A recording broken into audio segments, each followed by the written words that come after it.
Hello বন্ধুরা, আজকে আমরা কাঁঠাল পাতা দিয়ে চামচ বানাবো, তারপর ওটাকে প্রজাপতি বানিয়ে ফেলবো। তার জন্য চলো আমরা একটা কাঁঠাল পাতা ছিঁড়ে নিই।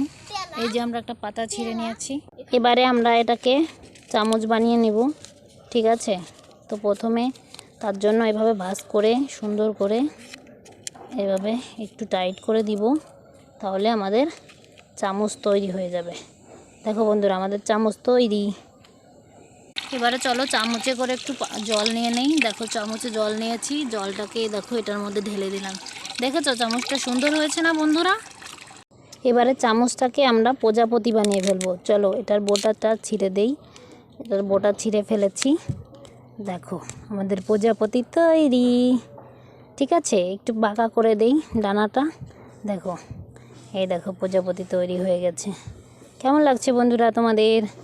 আর প্রজাপতিটা আমি বুনুকে দিয়ে দিলাম। বুনু, নাও তোমার প্রজাপতি।